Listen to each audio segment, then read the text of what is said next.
Well, thank you. Thanks, Melissa, for that. And it is always an absolute pleasure to be in South Royalton among friends.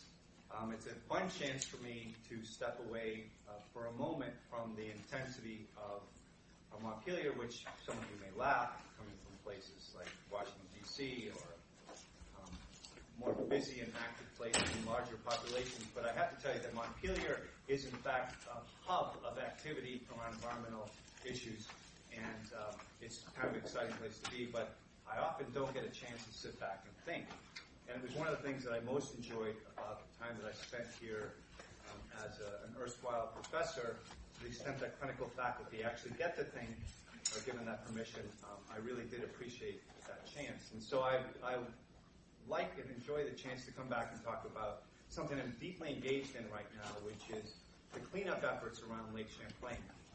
And I chose the theme of The Wizard of Oz Comes to Vermont because I've been struck by the degree to which the dialogue, at least among the folks who are paying attention and engaged in the discussion about cleaning up Lake Champlain, have been thinking about EPA and the TMDL as this fearsome, mysterious beast that will come in and answer all of our questions. And it struck me kind of like the way that the Wizard of Oz struck me when I was a kid. Now, it looks to me like there's enough of you who will get the cultural reference to Wizard of Oz that I won't have to explain it too much, but just in case, I know there's some of you who are either young enough or from places far-flung enough that you may not have experienced this, but when I was a kid, every year, once a year, the Wizard of Oz would play on television, usually on a Sunday night. And Sunday night in my family was our TV night. In my family, we were only allowed 2 hours of television a week, and so we spent it very carefully, and I saved up always to make sure I had my budgeted time to watch The Wizard of Oz, because it only came once a year. And keep in mind, this is before DVDs, this is before VHS, the video stuff. This is back when, if you wanted to see a movie, you had to wait for it to show up on TV, and you had to read the TV guide, and make sure you knew when it was coming. So we would watch The Wizard of Oz, and when I grew up, at least until later in high school, we had a black and white television, which, for at least a portion of The Wizard of Oz, it doesn't matter. But it was one of those iconic films, right, that was filmed as kind of the blossoming of color film, and so that I didn't really fully appreciate until I got much older all the colors that exploded in Oz when Dorothy finally made it there from Kansas. But anyway, so Wizard of Oz for me was just kind of one of these iconic growing up experiences. I had nightmares about flying monkeys for many years, but always wanted to see it when it came on. So here we are in Vermont, dealing with a contaminated lake that's slowly but surely declining in its overall ecological health, with dire consequences for ecological systems, for our economy, and with a broad array of challenges to our basic lifestyles. And it reflects in some ways in the same way that perhaps a canary in the coal mine is the wrong metaphor, but it is an indicator of some deeper unhealth within the broader landscape, because the Lake Champlain watershed is immense. It's gargantuan. It's one of the largest proportions of landscape to surface water of any major surface water body.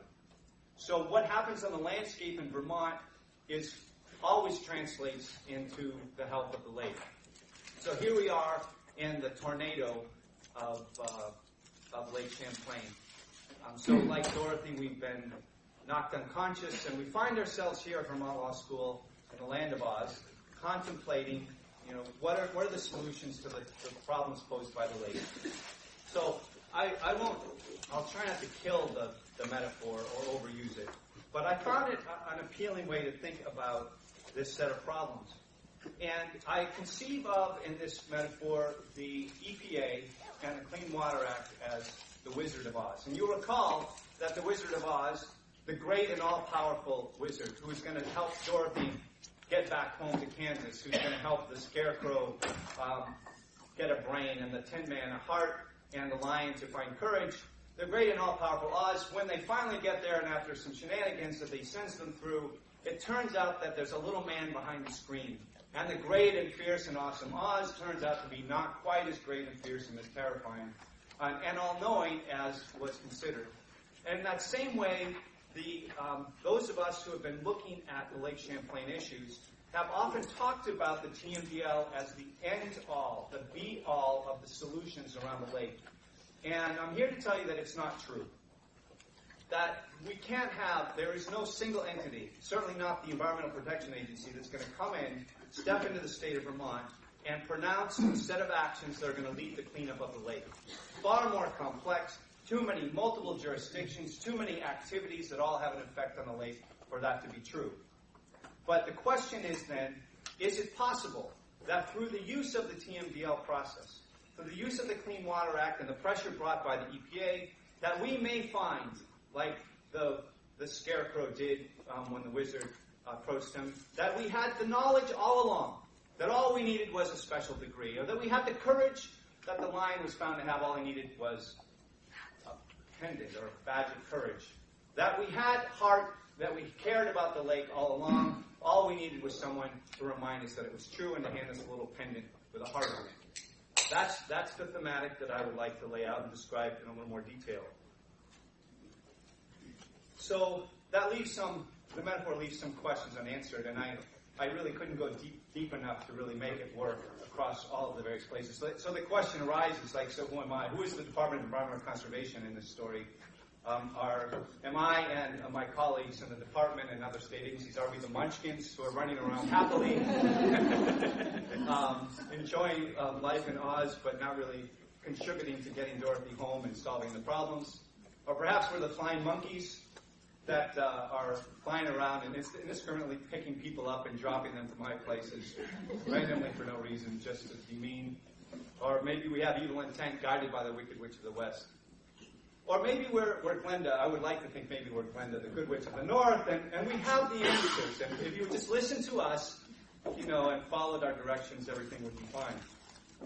It leaves some questions unanswered, this metaphor. Where do the farmers fit? And I was drawn to the idea of saying that the farmers were like the scarecrows. And scarecrows, farms, right, connects. And but that leads quickly to the question about whether, a whole discussion about whether the farmers have the intelligence and brains to do the work, and I didn't want to go down that path. I don't want to insult anybody, and I don't actually think there's any merit to that line of thinking. Maybe we could talk about the 10-men and foresters and loggers, and, there's, the whole axe and 10-man thing, there's a connection there, same problem. So the foresters and loggers have heart? Of course they do. They have tremendous heart in caring for the lake and the ecosystem. In fact, our forests may be one of the greatest single assets we have in this state in terms of our ability to maintain a landscape that will be resilient to the kind of extreme weather events that we've seen, and ultimately a big part of the solution to our water quality issues. So, what am I? And the lion, I don't know. The lion doesn't fit anybody, really. So the main actor that's left over are perhaps the municipalities. Pardon? The farmers. The farmers could be lions. Absolutely, the farmers could be lions. They have the guts to keep going. But I don't want to lead to the possibility that the farmers are alleged to not have the courage to address these issues, because of course the farmers do. The farmers, in some ways, the bravest citizens in the state. They are working away hard at trying to make a living off of the landscape in the face of state, national, and even international economic pressures that are making it increasingly challenging to make a living off of the landscape. And the complexity of farming practices is such that it is a daunting task. So perhaps the farmers are the lions. I've left out the municipalities. Maybe the municipalities could be the lions. They lack the courage because their communities are afraid that if they raise the rates too high, they won't get businesses. And everyone will move to other communities, and they won't be able to be economically vibrant and prosperous. But I don't like that. So I toss all those things to the side, and I just leave it to you to decide who you want to put in which category. I'll stick to my broader theme. So for background then, and for context, because what I would like to lead to is kind of some background, some discussion about what are the problems facing the lake, what are the sources of those problems. I'd like to talk a little bit about the Clean Water Act and TMDLs. I assume there's at least a few of you out there who are thinking that those are 4 letters that make no sense to you. So take a moment to explain those.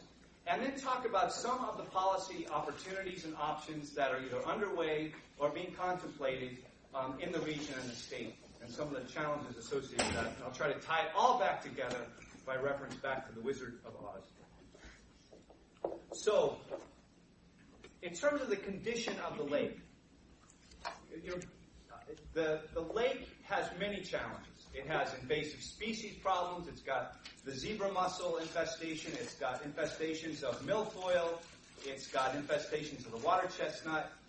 It's got fish species, and even now risks of some macroinvertebrates that are foreign to this lake and that are completely disrupting in some substantial ways that we haven't fully realized the whole ecosystem of the lake. The lake faces the same kinds of issues that any major water body face in this country, associated with our new understanding of the kind of range of pollutants that are coming off of our landscape and through our sewage treatment plants, whether it's pharmaceuticals, metals, various chemicals that run off our landscape or come out of the pipes that we send into it. But probably the single greatest threat to the lake is a result of phosphorus. And the single greatest source of phosphorus at this point into the lake is us. It's all of the various activities, well, not us specifically here on the White River, which flows into the Connecticut River, but half of the state, if you live on the Lake Champlain side of the state, you are part of the contribution to the pollution in that lake. Because every activity on the landscape, whether it's suburban and urban development, lawn fertilizers, the runoff of our driveways and streets and roads and parking lots, our roofs, or it's the runoff from our farms, it's the runoff in the unmaintained ditches or back roads. All of these are sources of sediment and nutrients. And while we talk a lot about phosphorus as a limiting nutrient, and just a very quick ecological, limnology lesson, the science of lakes, freshwater lakes, Lake Champlain falls in this category, are often nutrient limited. And they're usually most often limited by phosphorus as the nutrient that was not naturally historically found in very high levels. And so you've got all of the things for plant growth and algae growth in the lake. You've got sunshine, you've got water, you've got food, but you don't have phosphorus. And so as a result, the water stays clear, and the species that evolve around the kind of life that live in clear water that doesn't have a lot of algae in it. But you add phosphorus, and things go crazy. All of a sudden, you have excessive plant growth. You have the risk of blooms of all sorts of algae. And in particular, on Lake Champlain, we have a specific concern about cyanobacteria, which it's actually a bacteria, not an algae, but it's often referred to as blue-green algae, which has public health risks to it. It's a blight on the lake, and it also has some deeper ecological problems associated with it. So we focus very much in terms of our look at problems to identify where is the phosphorus coming from. And historically, and this is not a new problem, this is something that was realized many decades ago. Back into the 70s, you can find references and reports from my department identifying phosphorus runoff from the landscape and from sewage treatment plants as a major challenge for the lake. So some of the first things that were tackled were using Clean Water Act and state clean water authorities that focused on the easiest stuff to get at, the sewage treatment plants, for instance. Putting requirements that the sewage treatment plants add additional controls to treat phosphorus made huge gains. There was a requirement that was put on in the state of Vermont that was actually way ahead of where the federal law was, that required all sewage treatment plants to get down to 0.8 milligrams per liter of phosphorus, which at the time was the cutting-edge technology available. And that had dramatic effect on the levels of phosphorus being discharged into the lake. There was also a ban on phosphorus in detergents that also had a dramatic effect. You can see these points on a line on the graphs where you see dramatic drops in the levels of phosphorus being dropped into the lake based on these two events alone, just the sewage treatment plant limits and the ban on phosphorus in detergents. Vermont's gone a little further. In the last few years, we also banned phosphorus, and we didn't ban it. We restricted the use of phosphorus in lawn fertilizers. So there's some ways you can start to get at some of these major sources in kind of some quick and not painless, but relatively straightforward and simple ways.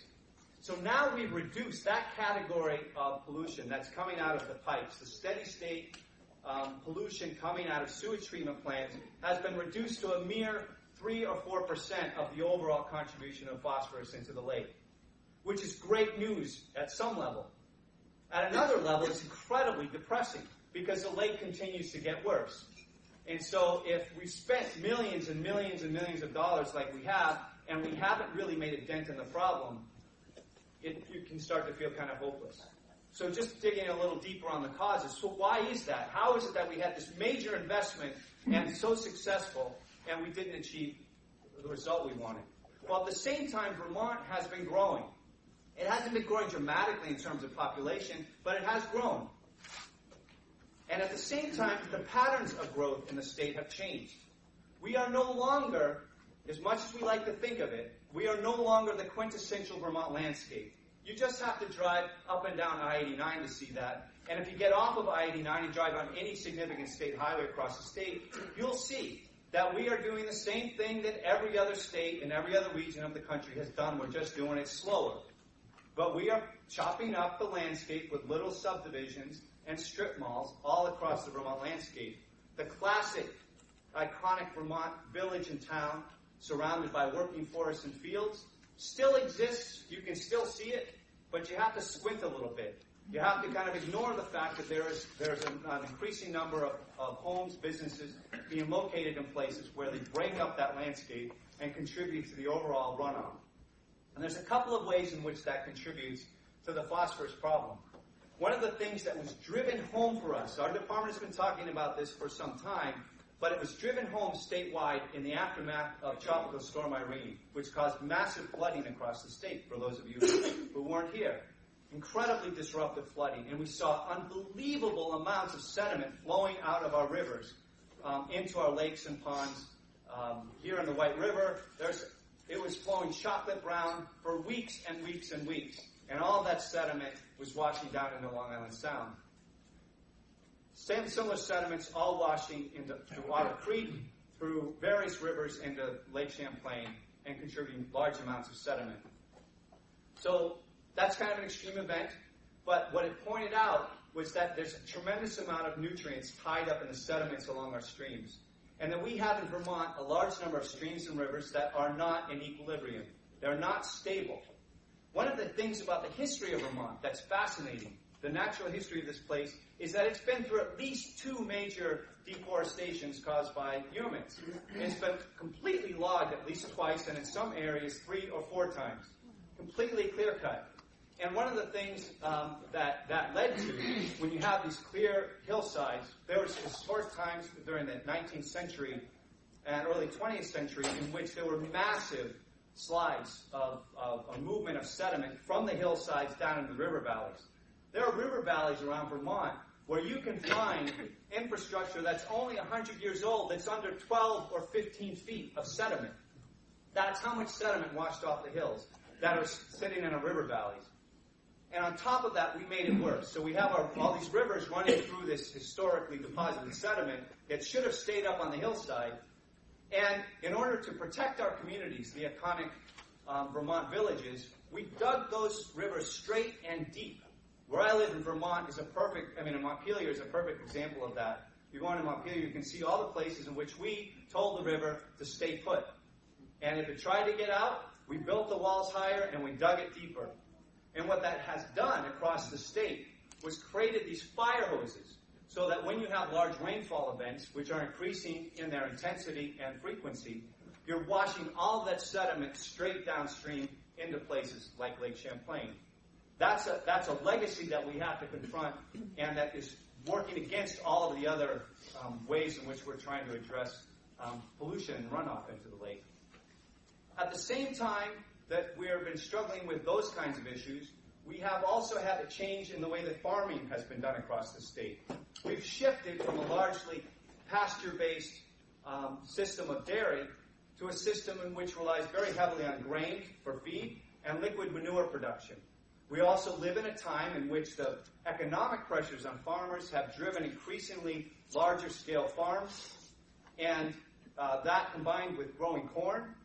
So when you grow a crop like corn, an annual crop, unless you're really careful and thoughtful about it, you end up leaving your fields bare for weeks at a time after snow melt until you get your corn plant started in the spring, and also after harvest and up until winter starts. Large periods of time where there's large swaths of land in Vermont that are bare soil. Bare soil exposed to the wettest times of year in Vermont is a major contributor to the amount of sediment, and often sediment that contains a lot of nutrients because of historic farming practices. So these are things that have been running in the opposite direction of some of the ways in which we've tried to address pollution runoff. So those are the problems. They sound overwhelming at times. Let me turn to solutions in a moment, but just for the framework. I've already given you kind of some of the basic framework of the Federal Clean Water Act, which was passed in 1972. And the Clean Water Act is a model of cooperative federalism. It's this idea that the federal government sets a broad standard, a national standard that the states cannot drop below. But if they want to be more stringent, they want to be more aggressive and more innovative, they can do that. They just have to stay within this basic framework set by the federal government. And all states but a handful, New Hampshire and Massachusetts are a couple of the outliers, but 47 or 48 of the states across the country have taken the option of taking over the federal program. So in Vermont, we administer the Federal Clean Water Act. We had to adopt a set of state water quality standards. We had to submit them to EPA for approval.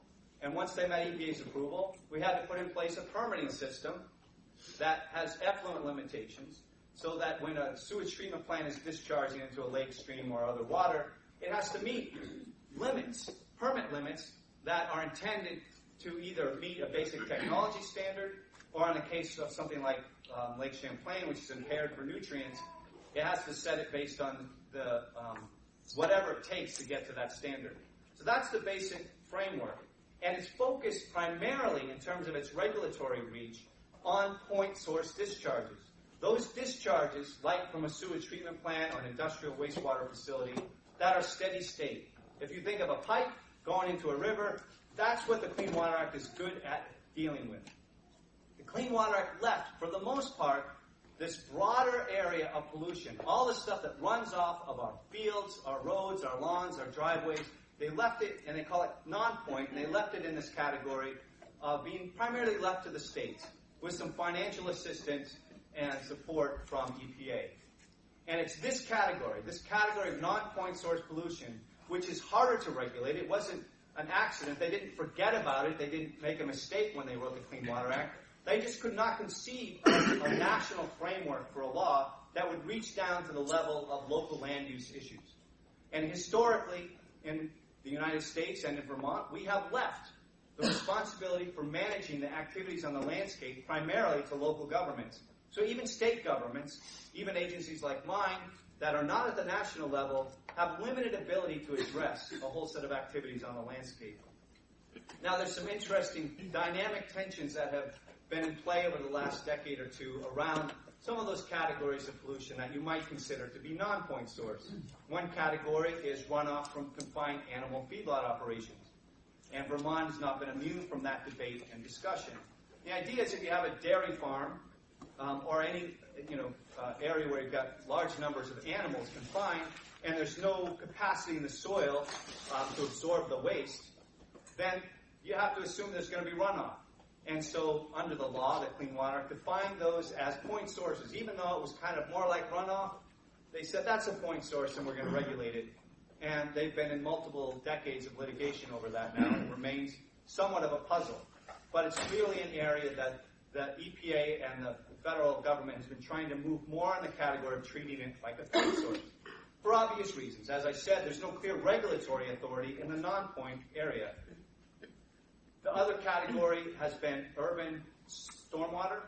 The Act was amended in the late 80s to include a set of provisions that require communities of large size to the extent they collect stormwater that runs off driveways into storm sewers and discharge it. They said, well, that's a point source. You have to regulate that too. And so they required states to issue permits to communities of large and medium size under those permits.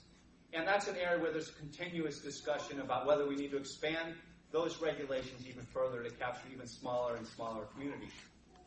So that's the basic framework of how the regulations work. Now, where does the TMDL come into play? So you've set these standards. We've said in the state of Vermont, we want Lake Champlain to be fishable and swimmable, and we want the water to be suitable for drinking. And we've set a set of standards that are intended to achieve that. We've said you can't drop below certain standards of dissolved oxygen, or you can't add oil and grease. There's certain things that you're not allowed to do. And if you violate those standards, then as a state, then we have to declare it an impaired water and come up with a plan for cleaning it up. And we've set a whole set of numeric criteria for phosphorus in Lake Champlain. Different levels depending on which parts of the lake. Some parts of the lake are very deep and wide open, and very low levels of phosphorus. And so we've set the standard pretty low. There's other areas where it's shallow, warmer, more subject to sediments being mixed up, and they could never achieve the tighter standards, so the standards are a little less. But it doesn't matter. On Lake Champlain, across the board, with a few exceptions, maybe in the main open part of the lake, we're not meeting those standards. We're not coming close to meeting those standards. So when you violate a standard like that in a state, our monitoring shows that we're not in compliance with the standard, we have to send EPA notice. We say, sorry, here's a list of all the places we haven't gotten to yet. And EPA says, okay, what are you going to do to fix it? We have to come up with a plan to get those waters restored. That's the purpose of a TMDL. The letters stand for total maximum daily load. And the concept is a fairly simple and powerful one, which is that you create a budget for the lake. We have scientists have figured out how much phosphorus the lake can absorb without getting worse. And you set a load. Say you can't discharge more than X amount of load, because we know if you put more pounds of phosphorus than X amount, then you are going to violate the standard. Well, we're adding way more than the total maximum daily load. So that's not enough. It's not enough just to say that you set that standard. You have to figure out how far above it are you, and then allocate among the various sources that difference. And that's what we're in the process of doing right now. We're in the process with EPA of looking at what are all the various sources. I mentioned farms, roads, urban and suburban runoff. You go through all those categories, and you figure out for each watershed that goes into the lake, what is the relative contribution of those various sources? That's all relatively straightforward. I say straightforward. The modelers and the scientists could spend, they spend their lives focusing on these things. They're incredibly complex, interactive systems, but you can do it, right? It's maybe not as easy as 1 and 1 equals 2, but it is a fairly direct, data-driven analysis. And while you can never get the perfect knowledge, we know enough to know what the major choices are that are facing us. So this is not really a scientific problem. It's not really, for the most part, an engineering problem. We know what the problems are. We know, for the most part, where the phosphorus is coming from, associated with the sediments and other pollutants. The challenge for us is figuring out what to do about it. So, some of the solutions that are in play at the moment in the state, and how are we doing on time? I'm doing good on time. So, I'll talk through some of these categories, but I want to make sure that I leave time for you all to ask me questions and to challenge me on whether we're really going to get there with what we have in place. And I'll tell you at the outset that my answer is going to be no. I don't think we're there yet. I think we have some pretty substantial work to do. But I don't think that it's beyond our reach. I think, like the Scarecrow, we have the brains to figure it out. Like the Tin Man, we ultimately do have the heart to do this. Where I'm really questioning where we are in Vermont is whether we have the courage. So I will confer upon all of us a badge of bravery in hopes that it encourages us. So, categories. Transportation. Transportation is a unique challenge. In Vermont, our roads, as we saw after Irene, are not only adjacent to rivers, oftentimes they're in rivers. There was points after Irene where they were indistinguishable. The roads and the rivers look exactly the same. That's because of our landscape, right? We have to build our roads, for the most part, in these narrow valleys that are Vermont. And so to the extent that we've done that, we've created a situation where they are going to be bumping into we have this major disturbance right next to a river, a constant source of potential erosion. Also, every time a river passes under a road, through a culvert or a bridge, there's a potential pinch point.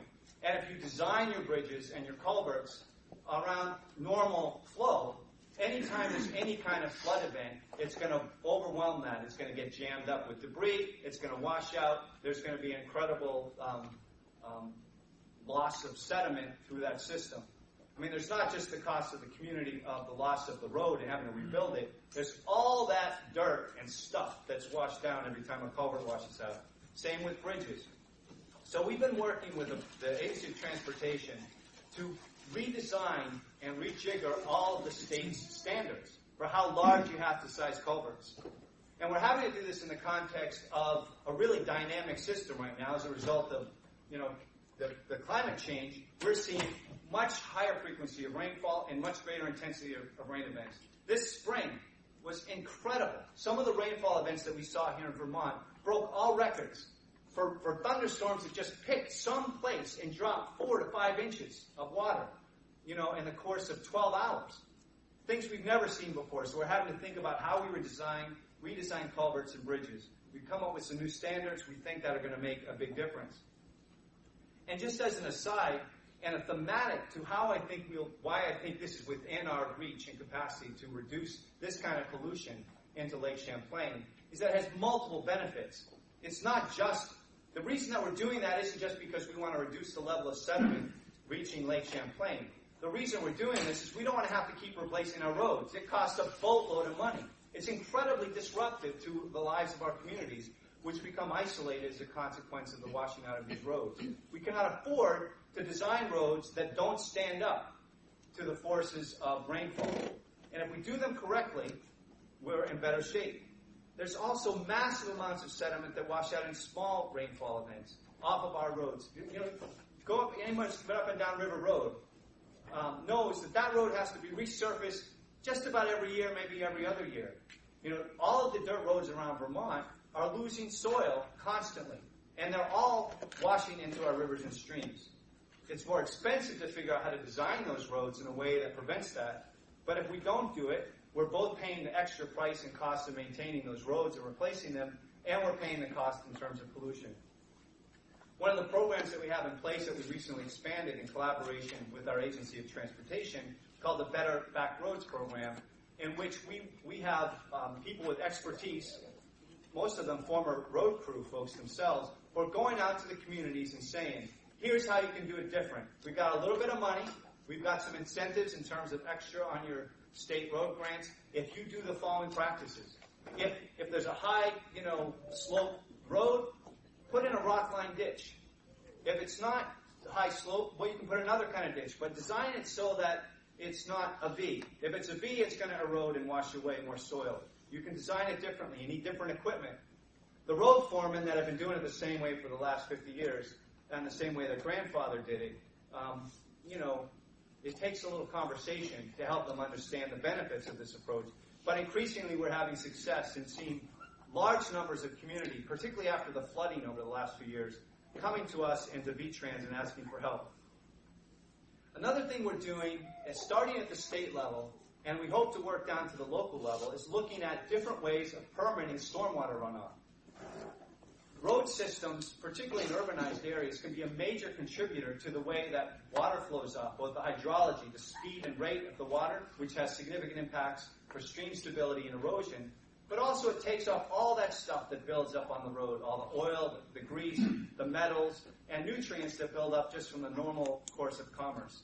So we're working with the Agency of Transportation to figure out different ways in which we permit those. At the moment, we permit them very much like we do any development. Like think of a local subdivision or a little convenience store that wants to go in. We require them to put in controls to manage the stormwater. Little ponds, maybe in some permeable pavement. Require a whole set of things to control that spot. It doesn't work so well when you're looking at these long linear road surfaces across the state. And we may identify, for instance, an area where there's an impaired stream, and we say, we want you to put in a whole set of stormwater controls, and we'll permit you from there to there to do it. Well, it doesn't fit with the way the Agency of Transportation does their thinking. They may have had a whole plan based on how recently was that repaved, what's the state of the bridges along that stretch. It may not fit with their financial planning to do that right at that moment. But if they're able to build it systemically into the way that they redesign entire segments, longer segments of roads, we may be able to get them to do the same work more comprehensively in a shorter period of time than we would if we just did little spot things. So we're looking at transportation as a way that we may redesign and rejigger the way that we permit these facilities and drive changes in their practices. Another area where we're paying a lot of attention is urban and suburban runoff. For as much of the finger pointing that happens between cities and farmers, in terms of it's your fault city or it's your fault farmers, one of the things that is definitely true from the science is that a square foot of pavement or a square foot of impervious cover is a heck of a lot worse for our watersheds than that same square foot of soil, even if it's in farming, even if it's had application of manure to it. There's high levels of phosphorus when you do the analysis that come off of our urban and suburban areas. It's a major contributor, disproportionate to the land area that it covers. So even in a relatively rural state like Vermont, we have to pay attention to what's coming off of our driveways and parking lots and roofs and that like. Recently, we expanded a permitting program in the state of Vermont that applies to all the Chittenden County communities. We added St. Albans and we added Rutland to it. And under this permit, it's called an MS4, Municipal Separate Storm Sewer System Permits, MS4. That permit is intended to require municipalities to do the planning necessary to figure out how they're going to disconnect their storm sewers from the streams, how they're going to make sure that they figure out new ways for runoff from roads to be captured in ways that doesn't get it into the streams, but instead allows it to infiltrate into the soil. The fundamental goal of all the most effective stormwater controls are all about getting the stormwater off of our streets, off of our roofs, into rain gardens, into swales, into retention ponds. There's a growing movement around a term called green stormwater infrastructure. Vermont state government just passed an executive order requiring all state government to apply that in its buildings and its roads. And we're aggressively promoting that with local governments as a way that they can both beautify their communities and get more of the water out of the streams and infiltrating into the ground, where it gets filtered and the timing of flow into the streams is dramatically changed.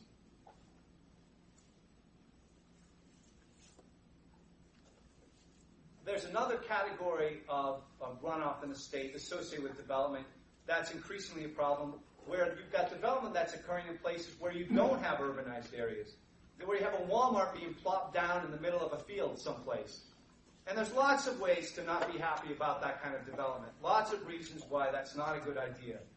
But it also is a challenge for us in terms of water quality, because we rely so heavily on communities and local governments to regulate those kinds of activities. So one of our challenges is to look to other parts of the Clean Water Act.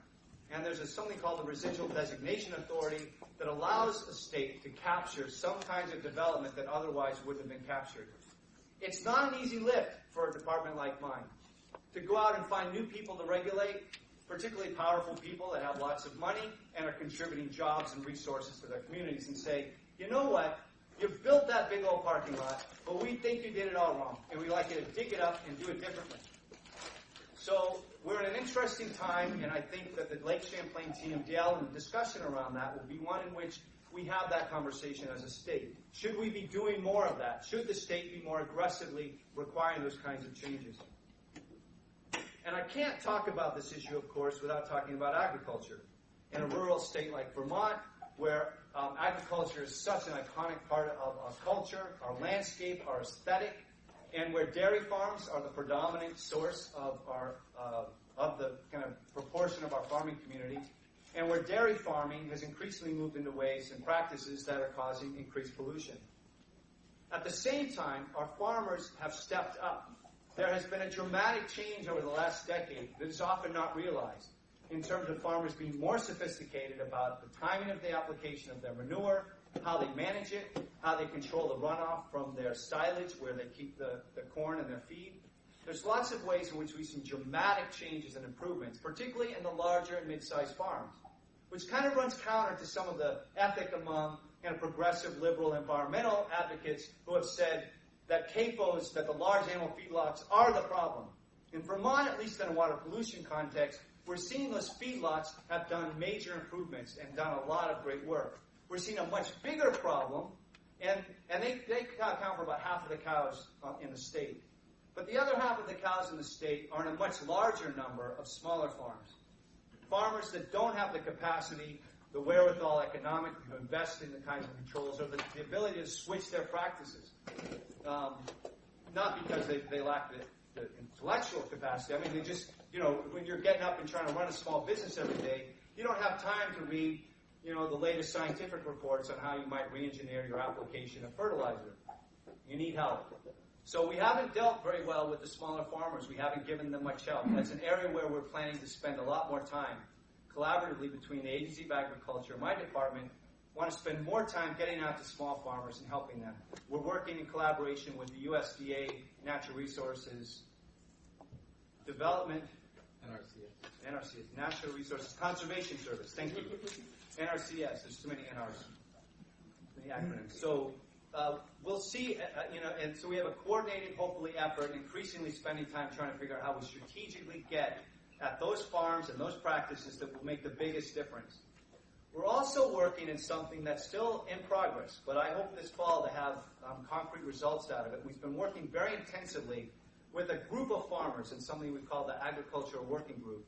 Secretary Ross of Agriculture and I convened this group, and we charged them with coming back to us with a set of recommendations for reducing the amount of pollution from farms, and we promised them. Said, if you do this, if you come to us with a set of proposals, we'll implement them.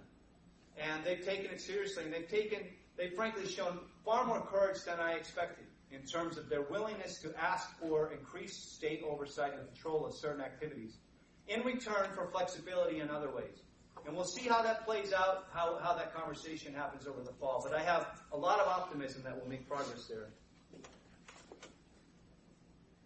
And I want to talk about two other categories, and then we'll have time for questions. One category that's often discussed, and I've already talked about at some level, is the set of issues around our conventional wastewater infrastructure, the sewage treatment plants and the sewer lines that run into them. We've made, as I indicated, substantial progress in that arena over the years. But a lot of that progress was made during a time when there were large, generous federal grant programs that allowed for the investment in that technology. And while the technology has changed, and it's cheaper than it used to be to get to ever lower numbers of phosphorus out of sewage treatment plants, the communities are asking me the question. As I'm saying to them, I think you need to go to the next generation of sewage treatment technologies. They're saying, show us why we should spend another, million, depending on the size of the community, or 20 million, in the case of some communities, in the relatively small communities. Why should we triple or quadruple our water and sewer rates to achieve a relatively small reduction in phosphorus relative to the amount of sediment flowing from stream erosion, from farms, and from urban and suburban runoff? It's a tough question that we're having to confront in the state. All of our systems and our controls are set up to be able to ever more tighten the levels of controls on sewage treatment plants, but the communities are pushing back in Vermont and saying, wait a minute, I'm not sure we can afford to do that. So that's a conversation we'll be playing out in the context of the TMDL. And the TMDL, like much of the Clean Water Act, is kind of oriented towards pinching down on those point sources. It doesn't have any control of the Clean Water Act. It doesn't give EPA or the states a lot of control on this other category. So we're in this place of constantly trying to wring more out of the sewage treatment plants. And it's not that we can't do more and that we shouldn't, because frankly, we're seeing an increased number of sewage spills, sewer systems that are breaking down, and we haven't fully ever conquered the problem with the combined sewers and stormwater systems that still are existing in some of our older communities. So that we still in Vermont, in the year 2013, have times during heavy rainfall in which raw or partially treated sewage is running through our streets or in our drains. Not acceptable. And we need to make an investment in fixing that. The expense is gargantuan. And so one of the challenges we face in the state is thinking about how do we pay for that. How do we think long-term about empowering and helping our communities develop water and sewer rates that are sufficient so that when they have to replace the systems, they can do it, and when they have to upgrade because of the regulatory requirements, they can meet those restrictions. And then the last category, I'll just only briefly touch on, but it's a huge category that for the longest time, nobody in the work that I was doing, including myself, was focused on. When you talk about clean water and water pollution, we've almost always been debating this kind of non-point source and how much do we ratchet down on wastewater treatment plants and point sources. We ignored this whole category of stream stability. As I indicated, we saw after Irene how much the instability of our river systems was contributing pollution into our lakes and rivers. So we've got in place a whole relatively progressive, leading, cutting-edge program in Vermont that I think will ultimately become a model for the nation for how we look at protecting our river corridors and try to get our rivers back into equilibrium with their floodplains. And we're lucky in Vermont that we still have sufficient assets on the landscape between our forests, our naturally vegetated floodplains, and our wetlands, that if we protect those and make some strategic restoration areas, we will make a huge difference in terms of reducing and minimizing the amount of sediment flowing out of our rivers. So, I confer upon us a degree so that we are like the scarecrow. We have the knowledge to do this. I don't have to tell you that in Vermont we have the heart. This is something that's deeply ingrained in the culture of the state, our commitment to our natural resources in the lake. It's not a lack of heart, but the courage to make the hard choices, to have the courage to not point at Mark Mahaly and say it's your fault in Montpelier, or it's you, Cheryl Dickey, your local farm, up in Franklin County.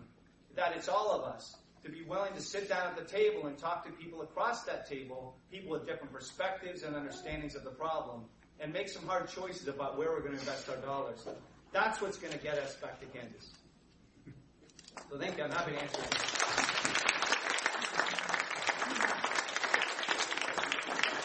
Hey, Steve. Question, the phosphorus, once it's released into the lake, is it cycled or is it sequestered out somehow? Yes. There's some recent research that was done by Mary Watson up at UVM, in which she found that at least a couple of the species of cyanobacteria drop down at night. And so they do their photosynthesizing during the day, and at night they drop down.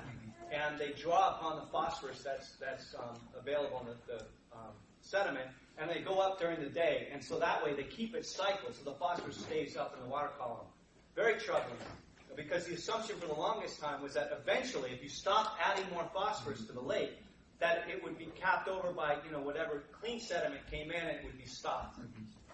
There's also the challenge that, particularly in the shallower bays like St. Albans and Missisquoi Bay, because they're relatively shallow and wide stretches, that the wave action can churn up the sediment into the water column, and so you have phosphorus that's available for the bacteria. But there are definitely places where the sediment does not get disturbed, the phosphorus does get sequestered, and we're able, you've seen those systems improve once you remove the sources of phosphorus. How we deal with the shallow bays is a tricky thing right at the moment. It's a very tricky policy choice. There are folks in the community, in the environmental advocacy community, up around St. Albans, who are screaming at us to please allow them to apply alum, which actually has the ability to fixate and essentially cap the phosphorus in the sediments in place. We've been resisting it because we said until we stop the source and inflow of phosphorus and sediments into the lake, it doesn't do anything. We'll have to spend all this money on alum, and we'll just have the problem resurface in another 10 years. So we don't want to get in that cycle. But it's a great question. Are there filter feeders that could be encouraged? And if the zebra mussels are filter feeders, for example, are they traveling up cyanobacteria? I don't know if they're getting after the cyanobacteria, but there's no question that they are having a pretty substantial effect on phytoplankton populations. And one of the things that we're actually looking at that makes it even more complicated and hard to talk about this whole set of issues is whether some of those kinds of impacts, like the zebra mussels, and there's I'm blanking on the name of the fish that also is alewives, that are also having an impact on phytoplankton and macroinvertebrate populations, is whether some of those imbalances are creating opportunities for cyanobacteria. Cyanobacteria are not an introduced species. There are native species, all the varieties to the lake. It's just that the conditions, for whatever reason, have allowed them to explode. That's a great question, and I don't know the answer. What I do know is nobody intentionally, but we as a society are treating Lake Champlain, like many of our waters, as a great experiment. We don't know what we've done. I might be wrong, but it sounded like the development of the TMDLs for Lake Champlain is going on at the moment. Yes. Okay. So is there discussion about how much of the allocation for phosphorus should go to non-point sources such as the urban runoff and the farms? And are you all talking about market trades with the point sources, as you sort of alluded to, in the fact that they've ratcheted down so much and the cost difference is large? Yeah, we are doing all those things. I think that the idea of trading is one that we're in the nascent stages of. We got a grant and we're studying it and looking at other regions that have employed it.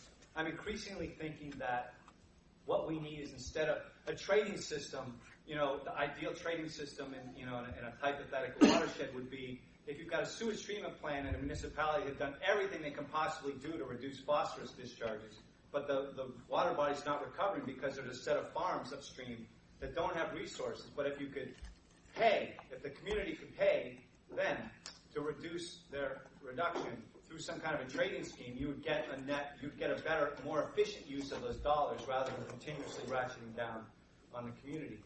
One of the challenges is that it's hard to quantify the pollution that is the non-point source runoff. It's also tricky to kind of compare some of the different reductions that you may be making. There's something that's been more appealing to me that I think Maryland has had some success with, that's more focused on using offsets, which is the same way of getting money and resources to places that are higher sources, but saying to a community, you can continue to discharge at this level instead of dropping all the way to here, but you have to basically buy your way down by finding places on the landscape that you'll pay for pollution reduction. So we'll see. We're in the process of developing that. I think the more hopeful things to me, or the more near-term things, I should say, are in the context of what. So I didn't really finish the whole TMDL conversation as I think about it. So I told you about what the TMDL itself is. It's this model. It's a pollution budget. But you're supposed to actually fix it, right? You're not allowed to stop there as a state. You have to come up with a plan for how you're going to address that. And your plan gets into this question of how much you can allocate to non-point sources. If we say in Vermont, like we are, well, over 90% of the pollution of phosphorus into the lake comes from non-point source. Don't make us ratchet down, please, EPA, on the sewage treatment plants anymore. Or give us some flexibility about how quickly and how fast we do that. And they say in return, well, don't give us some empty promises. EPA has 40 years of empty promises from states saying, we've promised to reduce non-point source pollution and not doing it. They say, we want to know that you can reasonably assure us, whatever that means. You give us reasonable assurances that you can actually achieve the reductions that you promised. So they're looking, do you have funded programs? Do you have regulatory restrictions? What do you have in place that will make sure that your farms, your cities are going to actually reduce phosphorus? We're right in the middle of that trade-off with EPA in that discussion. In fact, later this week I'll be sitting down in an all-day discussion to try to hash through some of that. I wonder if you looked at as a model what they do in like Tahoe, as well as Regional Planning Agency, which is 2 states jurisdiction, but 1 agency that has regulatory jurisdiction over discharges to the lake. We have looked at that, and we have something called the Lake Champlain Basin Program, but it doesn't have any real regulatory jurisdiction, unlike in the Tahoe area. And we have the challenge of having an international actor in the form of Quebec, which makes it even more difficult. And New York really counts as a whole different country, too. I think they're almost on a different planet in some ways than Vermont. And so, and I didn't mean that, Steve, or whoever's from here, I didn't mean that as an insult. I meant like a better planet, a different planet. But there are some real challenges to try to figure out how to create such an overarching scheme. But increasingly through the Basin Program, New York officials have been working with me and with our counterparts in Quebec to make sure that we're sharing ideas and having some consistency across our various programs. Yeah, Kenvin. Well, that question points to one of the structural problems that the EPA and the Clean Water Act embody, which is its regional administration. The so-called Lake Champlain TMDL, in its origin, was a joint venture of New York and Vermont.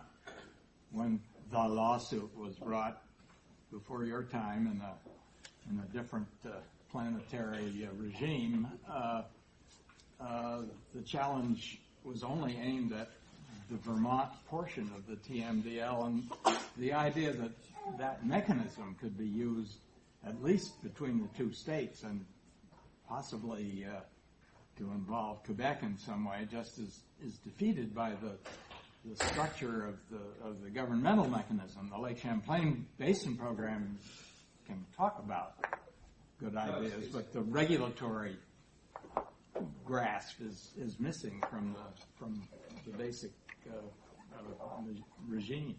Yeah, no, it's a great point. And I know it's on 1 o'clock, and so folks that need to go to class, I'll just answer this one question, and happy to hang out for folks who want to come up. But just what Ken Ben's talking about is the fact that there was one common TMDL for Lake Champlain that included New York and Vermont. It ended up, as a legal matter, being broken into two different TMDLs.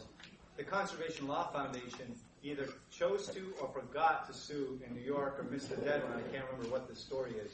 But they only challenged the Vermont side of the TMDL, and EPA settled that part by taking over that part of the TMDL. So we have this fractured approach to the lake, which doesn't make a lot of common sense. But we're trying to overcome that by a lot of collaboration between the two states. So thank you all. It was a pleasure. I'm happy to hang out and answer questions.